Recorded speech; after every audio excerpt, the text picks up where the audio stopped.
Hi everyone, it's Natalie here. Welcome to my channel.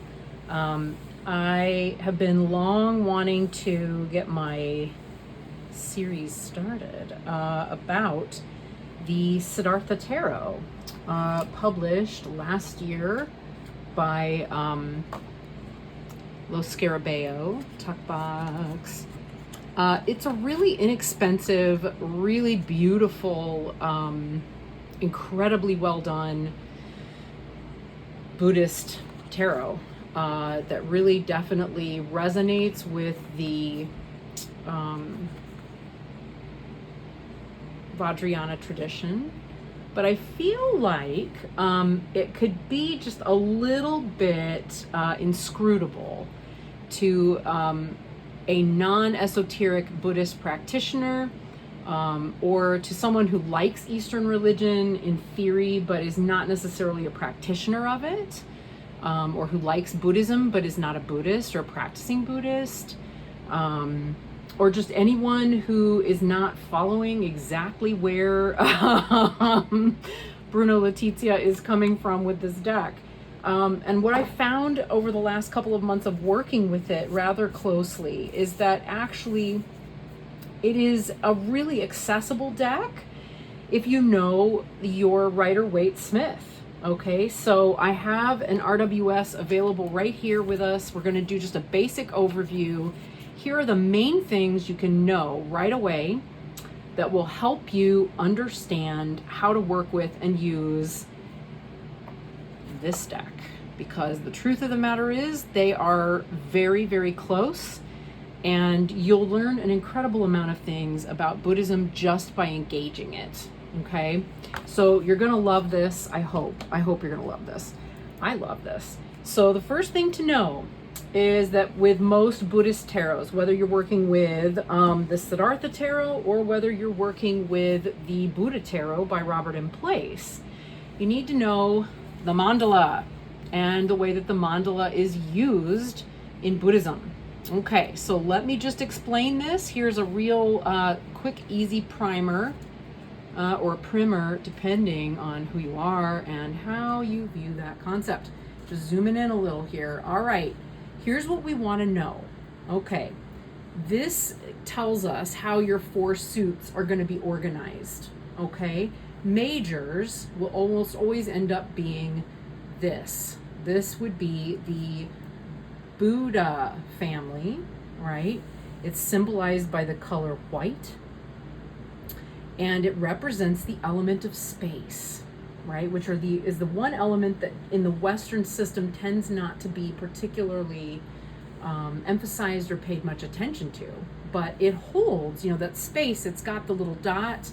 But of course, the way I've stitched this particular thing, you can see that the space pervades everything, and it's holding literal and figurative space for every other element to exist. Okay, so it's what it makes up everything, and it's what connects everything together. Okay. Then from here, directly opposite, this way, we have the Vajra family represented usually, well, let's not worry about the elements because they're going to all change depending on which deck you work with. But I think for this one, the elements are pretty coherent. So I'm going to go ahead and say it for this deck. So the element of water, pretty easy, right? Blue and water is Vajra. Okay, next we have Ratna, or earth, or Pentacles. Okay, then we have Padma, the Padma family, which is fire, unsurprisingly. And what's left over, we have the family of air. Okay, so we've got all of those here in one place. And it used to be that green did not make sense to me much as a color for the element of air. And the more I thought about it, what do plants do for us? They give us oxygen. And they take our carbon dioxide that we breathe out and they use it, right? So they filter and exchange and purify the air. So it's actually perfect. So that said, let's look at the deck in this light, right? First, we've got, we zoomed in, we got to zoom back out. So first we've got the suit of, or we've got the majors, right? I'm gonna have to actually move that here. Majors are here, okay? Then, and this is gonna be the best way to remember this, okay? Then, I wonder if I can zoom out without it being totally awful. Can I? I kind of can, yeah. So then we've got the suit of Vajras, okay? Just like the other one, this is also going to be water.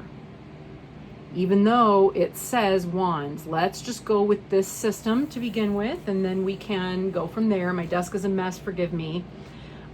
Then we have the suit of earth.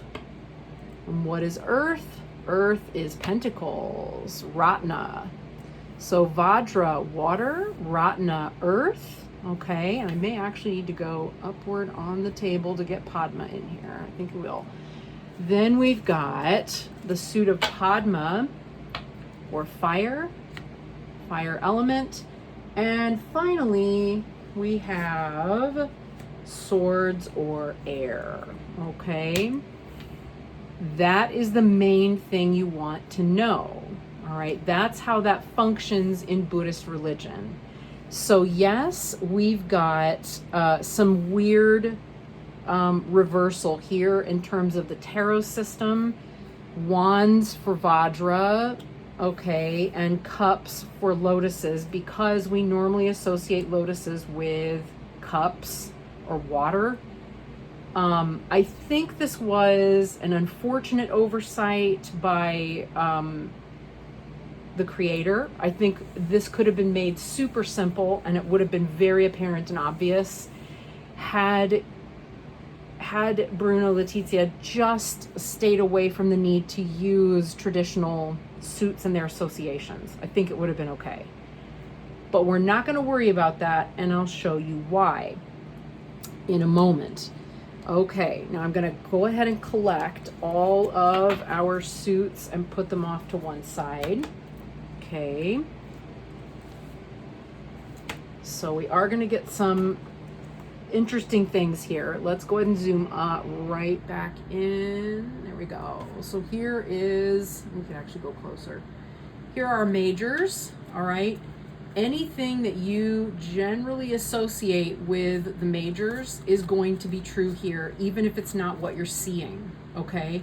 So if you are accustomed already to the meanings behind the majors, even though we're looking at a bunch of deities that we're not sure about, we don't quite understand, etc., don't let it put you off, friends. Don't let it put you off. It is exactly the same. The connotations are the same. We're just looking at different deities, okay? That said, an added bonus we have here is the symbols at the top. This represents space, and it represents the Buddha family. So does this wheel. So we're going to see this wheel at the bottom. It's the deity that's associated with this family here is Virachana. Okay, so the Buddha Virachana, you'll see it written as Vairochana, or Virajana. There's some different pronunciations depending, but it's associated, that is his mudra, and that's why he's using it. It's the Dharma chakra, or the wheel of Dharma, and he's setting the wheel of Dharma into motion. And that's what leads us on our fool's journey. And there's essentially, for each stage of the journey, which again, if you know the RWS, you're good to go. All we're doing is adding an overlay from each specific deity and what they represent. All right. It's nothing more than that, and it is a very straightforward thing. I will have a series of videos looking at each of the majors coming out. I think I'll probably do them weekly and move them out that way. And we'll do one for each of the suits as well, okay? And probably the courts. but I've got most of those filmed. We're just going to keep moving them forward and cranking them out so that you've got them. But here we go. This is our introduction. So then what do you need to know about the Suit of Wands? Well, the first thing you want to know, this is Vajra. It is represented by water, but it is the Suit of Wands. And that is what is actually relatively helpful about this deck, actually, is that the Suit of Wands is going to be helpful to you because, or knowing about it, because it will tell you what you're looking at and how it correlates with the RWS. Okay, so let's just pull out our RWS deck real quick. I like keeping this in order because I never know when I'm doing a reading for somebody whether I'm going to need to reference these or not. But it is helpful to have them in case I do. And here's one of those moments. So as you can see, this is pretty much a tarot-sized deck anyway. It's slightly smaller. It's more like almost like a Fournier size, but I think it's actually bigger than Fournier. Slightly smaller than a traditional tarot. But what you're going to see here is that these correlate really quite well with one another, okay? So we do have the Bhumispara Mudra. Again, it's an overlay that you don't need to be concerned about in terms of reading with this deck. Are we going to go into greater depth later? Yes. But this is the basics. So if you are wanting to kind of get started, you feel intimidated, you're like, I don't know about this deck, it's so crazy, I don't get where we're coming from or why the creator did it this way, ta-da, this will help, I hope. I hope it helps. So we have our wand, okay? The difference here being this wand is obviously being thrust forward in a Western fashion. This one's giving us a mudra. But look at this. Oh no, where's my two of, there it is. Sorry, that's so slightly out of order, okay. So what do we see here? Right, see what I'm saying? It's very, very familiar. Similarly, Three of Wands. 4, right? We're still working, even though the symbols are different. And in this deck, right, in this Siddhartha Tarot, you're working in the Suit of Wands with the monks and their tools, okay? And Akshobhya is the Buddha that rules this family, and so that'll come into play when we get to the courts, okay? So that's all you need to know. The Five of Wands is still looking at this concept of conflict. Look at this. But it's Buddhist, so this card is more about humility as a form of victory, right? Okay, the 7.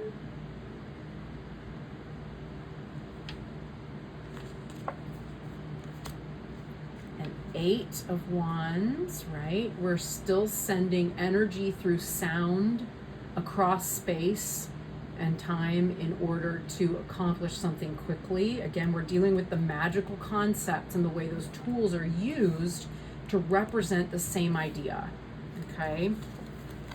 And here practicing Chud, there's fear. This is how we handle fear in a Tibetan tradition, is through the practice of Chud, through direct confrontation of it, and by offering it compassion in the form of relinquishing the body.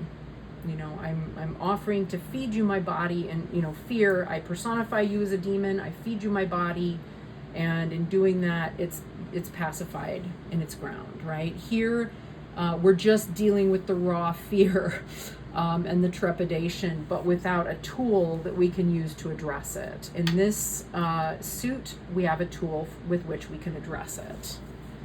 Okay, and then the 10 of Wands, okay? So the concept of being at one with everything and yet also being burdened by the need to climb all of those steps and take all of those steps towards enlightenment, right? Versus carrying a much more literal kind of burden of creative project, etc.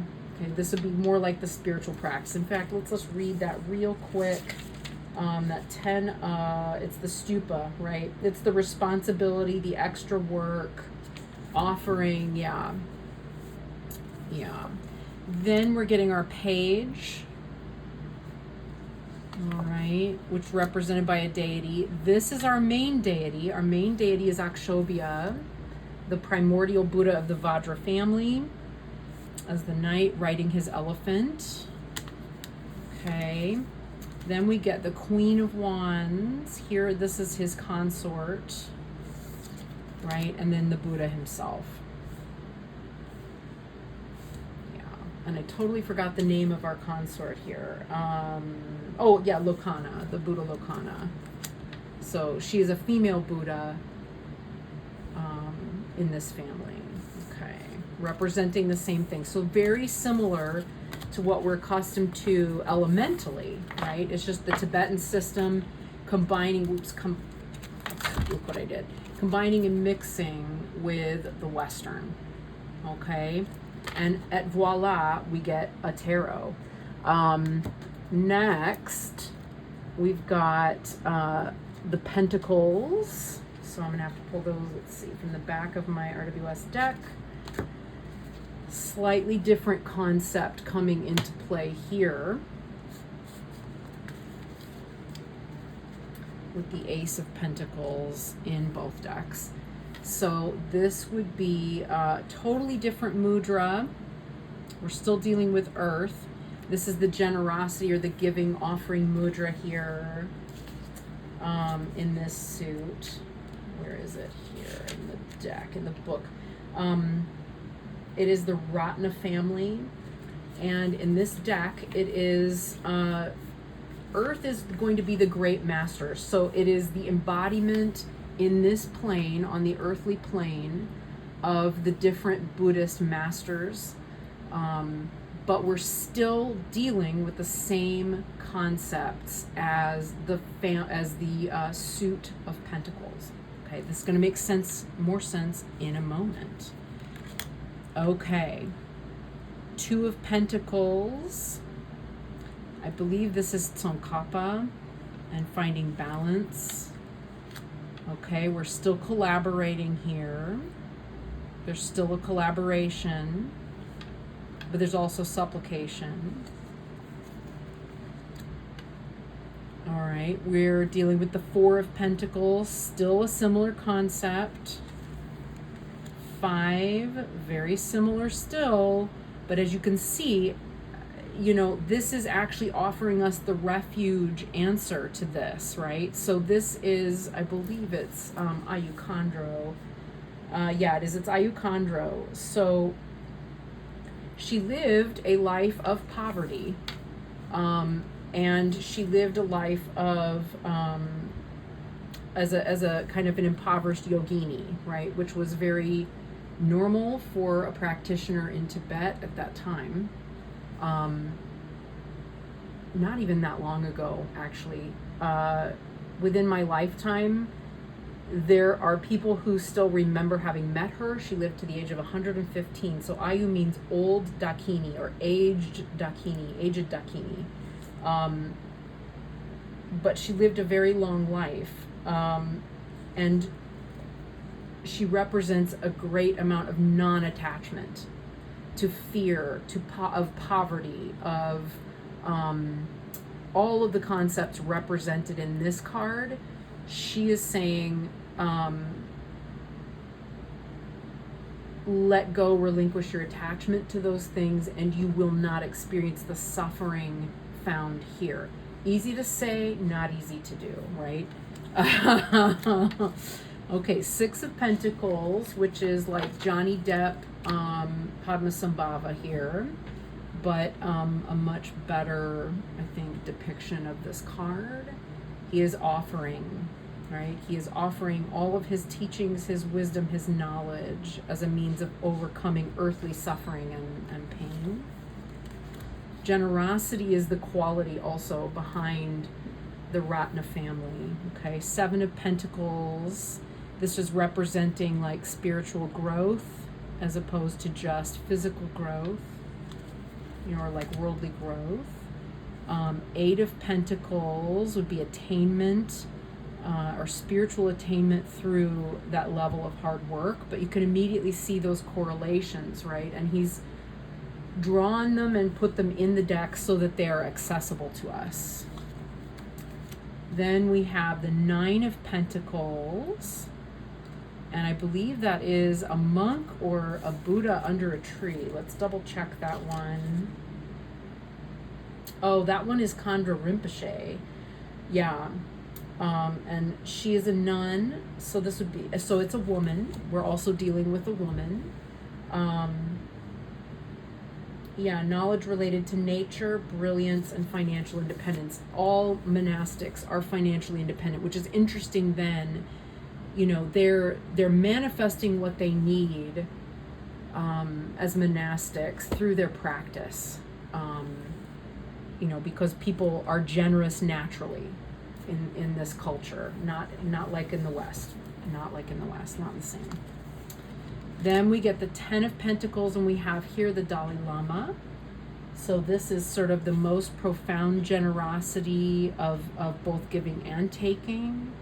And this is an utterly generous being, because the nature of who the Dalai Lama is and the incarnation of the being that he is Avalokitesvara, which is the bodhisattva of compassion and of endless compassion. So that is an embodiment of perfect endless compassion on earth, which is also represented here as fulfillment. Okay, it's a very similar concept.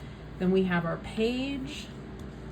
This is a particular protector of the south. So each of the pages is a protector of that particular direction. Then we have our knight. Okay, and in this case, it is, I believe it is, yeah, it's Ratna Sambhava, but he's on his horse. The queen is the female Buddha, Mamaki, who is the Ratna, female Buddha of the Ratna family. And then we have the King of Pentacles, who is Ratna Sambhava. And this is the mudra that he's offering is of generosity. And it is the same mudra that's on our ace, right? So it is I always forget what that mudra is called. Oh, it's the Virata mudra. It's the giving mudra. We don't usually call it that. We just call it the giving mudra, or the mudra of generosity, right? So he's giving and offering. Okay, so that is the second family. I can't believe we're whizzing through this. I was like, wow, I gotta just do this and get it out there. So let's do it. So next we have the Padma family. In this case, it is represented by fire, although our author, our creator, is referring to it as cups. So we're going to go with that because it's going to tell us exactly how to read these cards. Okay. So we can see this comparison, the sort of holiness and sacredness here, represented by the holiness and sacredness here. This is the Dhyana mudra, which is the meditation mudra. And it is the one that is used by Amitabha, the Buddha Amitabha, who is the red Buddha. So whenever you see Buddha statues and they have the hands like this, you're probably looking at an Amitabha Buddha. He's very popular, and he's replicated a lot for home decor in the West, for whatever reason. Okay, then we have a Two of Cups. This is actually representing the Buddha's journey to enlightenment. So here, where we have this mudra, the mudra represents meditation and spiritual attainment, right?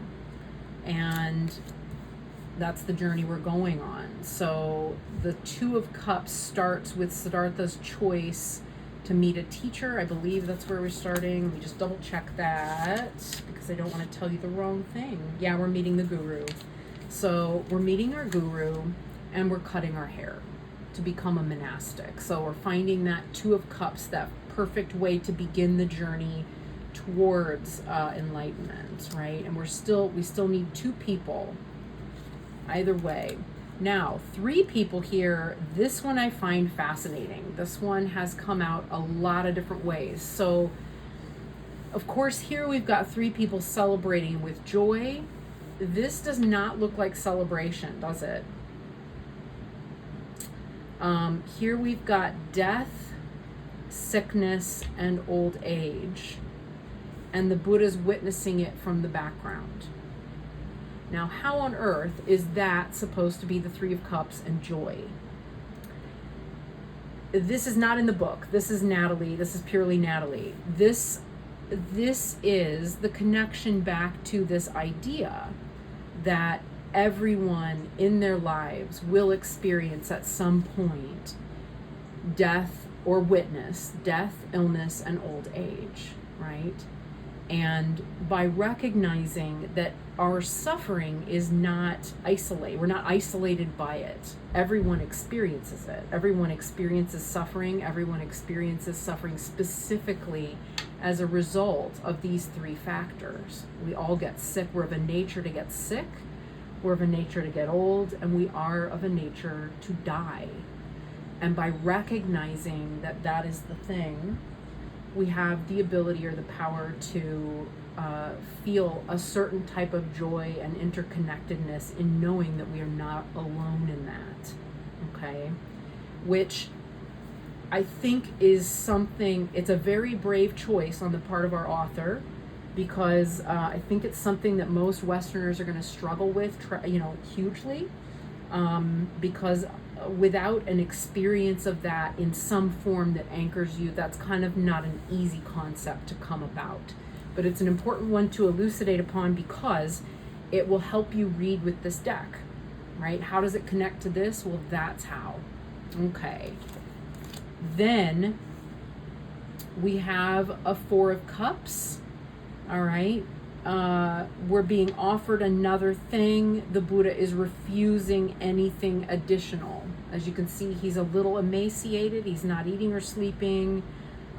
He is simply going to sit there until he's enlightened, and no matter what's offered to him, he's putting it aside in favor of deepening that meditation.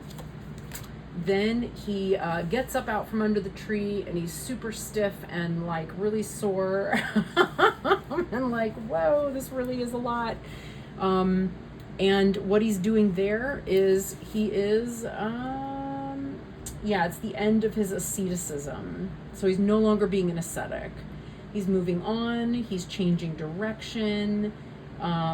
It's constructive failure, spiritual crisis.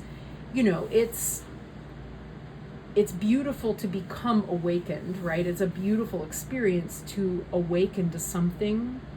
But in order to awaken to our true nature, there is so much that has to be left behind, right? That has to be walked away from, deserted, etc. And even to move on into the world to be able to offer your spiritual practice to others, you really do have to figure out what it is that has to be relinquished in order to do that. And it is the peace and the ease and the simplicity of the sitting and not taking anything else in, right? And it's hard. So it is desolate. It can, depending on the level of your experience in this place, it can feel very much like this Five of Cups, but it's temporary. It's just a part of the process. Okay. Then we get to, I believe this is when the Buddha begins offering teachings. Let's double check this again. Encountering oneself, right. So this was when actually the Buddha realizes he has to forgive himself. He has to let go of his family, his childish ways, his way of looking at the world, etc. So he is leaving it, but he is encountering with himself in a completely new way. He's also encountering with himself by recognizing I can't be an ascetic anymore, an ascetic, and refuse to eat. I'm gonna have to eat. He leaves the tree. He eats some milk. He eats some honey. He reconciles with his own humanity, his own need to find a way to exist in a balanced space within the world. Okay.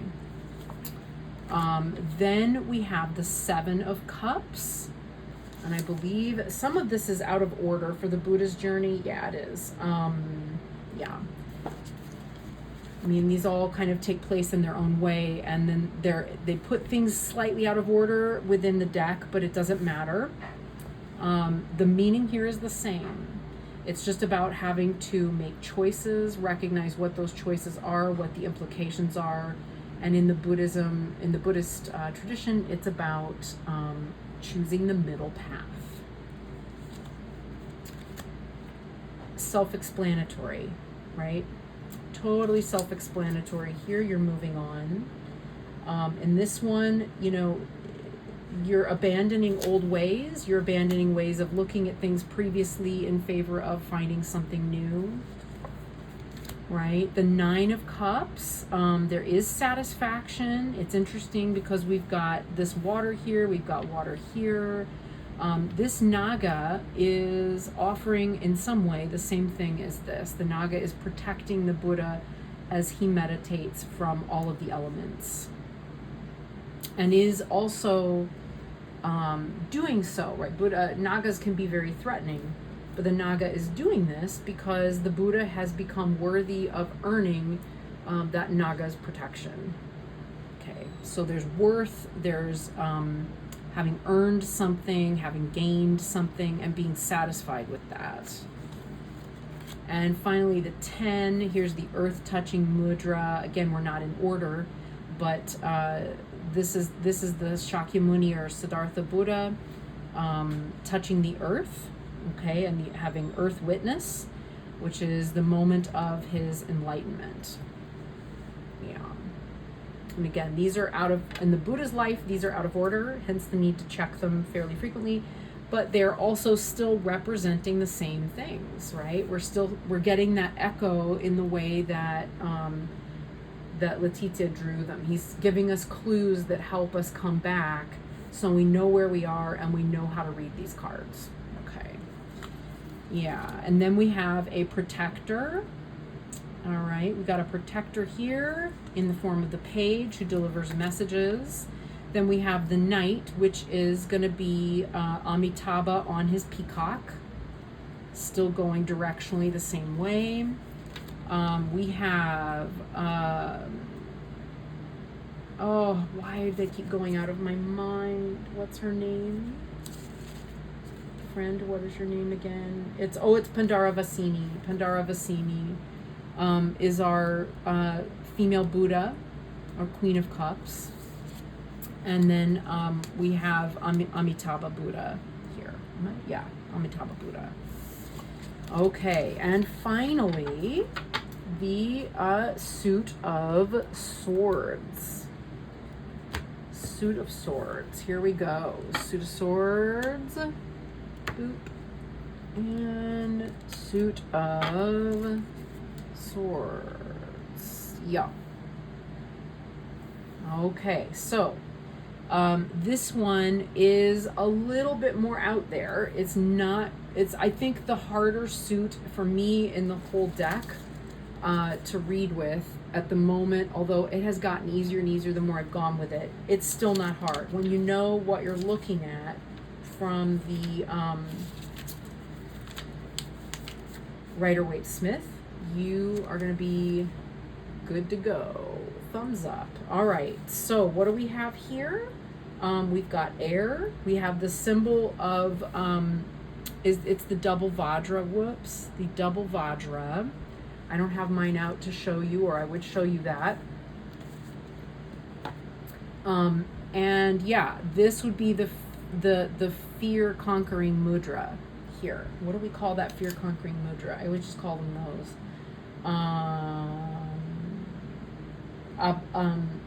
The Abhaya, Abhaya, Abhaya mudra.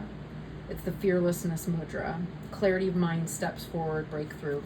So that's what we need to know. We're still dealing with air. We're still dealing with the mind, with words, etc. Interestingly, what we've chosen, the author's chosen to do, is to use the mudra of,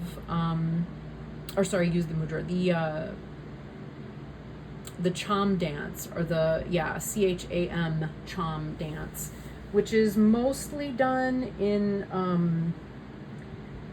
there's one particular type of school of Tibetan Buddhism that really uses it, but it's also used in the Bon tradition. And the Bon is more like the shamanic roots of Vajrayana that are native to Tibet.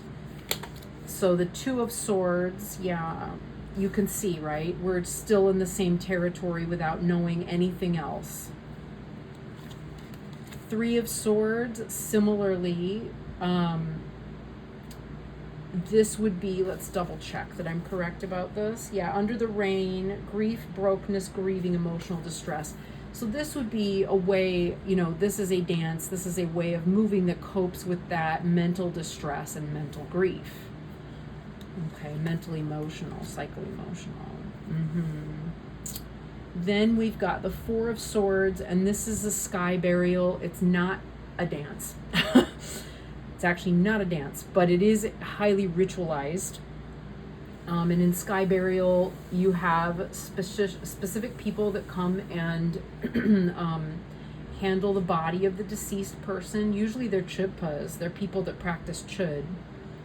And I am a chud practitioner, but I do not practice sky burial as a Westerner. But I suppose if I wanted to, I could find a way to apprentice and be able to do that. It's kind of frowned upon in many respects these days because there's an expectation that, as populations grow, that the vultures would eat the dead, fast and quickly. And so there's a lot of really gorged out vultures in this practice. Anyway, we don't need to know that right now. What we want to know is that this is about rest, right? This is about putting everything down. And this is about literally non-attachment, letting go. We still have this representation of death here, right? What do we got? Rebirth, recovery, ending, meditation. Yeah. The practitioners doing it are, they're in charge of that. They are intended to work in that space of meditation as well. And then, of course, the body is. Five of Swords. I have had Four of Swords come up meaning death before. It came up before for me with a client who died and was my card meaning for that day. I think that realistically speaking, often the Four of Swords can mean that. So just throwing that out there. Five of Swords. We are still dealing with conflict, right? We're evoking something out of a need for competition, resolving outward conflict, reconciling something with the divine, okay? And this is still conflict. So we're still dealing conflict. Six of Swords. Like I said, this one is the harder of the suits. It's the dance on the lake. And it's a dance that's done, that's to do with transition, change, rite of passage, and the release of emotional baggage, right? So, as most things are in these traditions, it's about releasing something. So it is still releasing something and moving to someplace that's safer ground. Any tradition in which, any practice that you would do within this tradition involves protection. That is represented here by the swords. Here it's implied. And you see the swords are forming a holding space. That is the protection. Okay. Seven of Swords, you know, is still going to be about deception here. This is a nomadic dance that's about travel. He writes imposter syndrome and betraying oneself. I'm still learning more about this particular one, about this whole suit, because again, this is not the easiest one to read with. It's the most inscrutable suit of the whole deck, but you're still working with the same meaning. Right, Eight of Swords, right? Eight of Swords, similar concept. He's still surrounding the whole thing here with those swords so that we don't get lost and we're masked, and we've got something that's binding us, right, in the form of these prayer flags. It's the stupa dance, which is about untying, releasing negativity. He writes imprisoning the self and victimhood. So it's about relinquishing those things in favor of empowerment. Okay, and that's exactly what we're dealing with here with this traditional Eight of Swords, Nine of Swords, exactly what it looks like. Need I say more? You can see clearly that, you know, this person is encountering with delusions, illusions, bad dreams, nightmares, etc. You know, it's the mind when it's not balanced. Okay, and of course, the Ten of Swords. Same thing. Same thing. Do not be put off. This is a dead monk who's had a very painful ending. So it is exactly what it looks like. Exactly what it looks like. Then we get to the Page of Swords. We have the Protector of the North. Okay, the Knight of Swords is going to be Amoga Siddhi, who is the Buddha of the Karma family. Directionally, they are not the same. But he is riding the Garuda, which is a very protective being. He is still swift. He is still quick moving. Yeah, everything would still be the same. This is just the Buddha in action, and taking action within the family instead of, you know, a specific knight. Then we have Green Tara. This is a bizarre representation of Green Tara, but I do love it nonetheless. Green Tara as the Queen of Swords is a swift-moving protector. You know, she's gonna keep you safe. She's gonna think quick and move quick. Then we have Amoga Siddhi, who says, do not be afraid, and rules air and the mind space and enlightened activity. And of course, the King of Swords. So there are some overlays that are important to know, but essentially you hopefully now feel like it's possible to pick up this extraordinary deck and to begin to read with it, okay? Do not be afraid. You will be able to read with it very quickly and easily. And yeah, I will continue to post more videos. As I said before, I've got about the first 7 or 8 filmed, starting with the majors so that we can begin getting a sense of what are these overlays. And of course, we'll dive a little more deeply into each of the suits as well. All right. So I thank you, and I will see you again in the not too distant future. Bye.